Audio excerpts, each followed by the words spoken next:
एक जमाने में एक पुरअमदेही इलाकों की घूमती हुई पहाड़ियों में लिली नाम का एक चंचल मेमना रहता था। लिली तवानाई और तजस्सुस से भरपूर थी, हमेशा अपने घर के करीब घास के मैदानों और खेतों की तलाश करती थी। इसे तितलियों का पीछा करना, छोटी नदियों पर छलांग लगाना और ताज़ा तरीन सब्ज तरीन घास पर झपटना पसंद था। एक धूप वाली दोपहर लिली पहले से कहीं ज्यादा घूम रही थी। वो रंग बरंगे जंगली फूलों और चहचहाते परिंदों से इस कदर मशहूर हो चुकी थी कि इसने महसूस नहीं किया कि वो रेवड़ से कितनी दूर भटक गई। जैसे ही सूरज गुरूब होने लगा, लिली को एहसास हुआ कि वो खो चुकी है। घबराहट में पड़ गई जब इसने आसपास देखा और कुछ भी जाना पहचाना नहीं देखा। दरख्तों ने लंबे लंबे साए डाले और परिंदों की चहचहाहट की जगह रात की खौफनाक आवाजों ने ले ली। लिली ने जोर से बुलाया, उम्मीद थी कि इसकी माँ इसे सुन लेगी, लेकिन कोई जवाब नहीं मिला। वापसी का रास्ता तलाश करने के लिए पुरज़्म लिली ने अपने कदम पीछे हटाने की कोशिश की।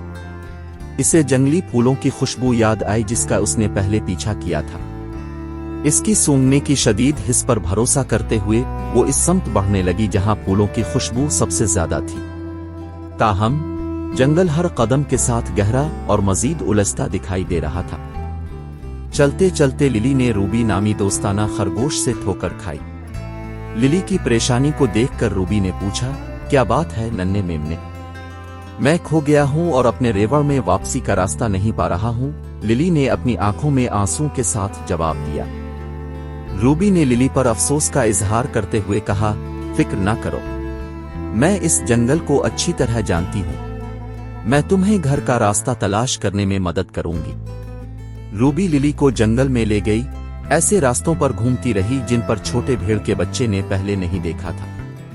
रास्ते में वो ओलिवर नामी एक दानिशमंद बूढ़े अलूफ से मिले जो एक शाख पर ऊंचा बैठा था। ओलिवर, क्या आप लिली के घास का रास्ता तलाश करने में हमारी मदद कर सकते हैं? रूबी ने पूछा।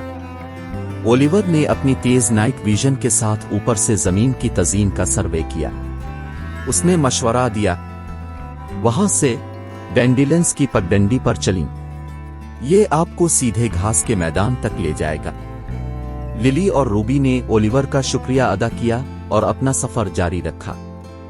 अलिफालुक की हिदायत पर अमल करते हुए उन्हें जल्द ही बलूत का बड़ा दरख्त और डैंडिलियंस की पगडंडी मिल गई। नई उम्मीद के साथ लिली जल्दी से रास्ते पर चल पड़ी।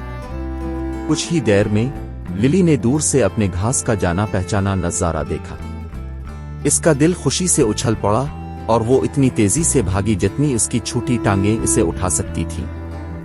इसका इस्तकबाल इसकी माँ और बाकी रेवड़ की गर्मजोशी और मोहब्बत भरी आवाजों से हुआ। शुक्रिया रूबी, मैं ये तुम्हारे बगैर नहीं कर सकती थी, लिली ने तशक्कुर से कहा। रूबी ने मुस्कुराकर जवाब दिया, किसी भी वक्त लिली। याद रखें, चाहे अब कितने ही खोए हुए महसूस करें, दोस्तों की थोड़ी मदद से घर वापसी का रास्ता हमेशा मौजूद होता है। लिली ने इस दिन एक अहम सबक सीखा। इसे दोस्ती की कदर और अपने खानदान के करीब रहने की अहमियत का एहसास हुआ। तब से उसने हमेशा रेवड़ के साथ तलाश करना यकीनी बनाया, ये जानकर के घर कभी ज्यादा दूर नहीं होता था जब वो अपने प्यार करने वालों से घिरी होती थी।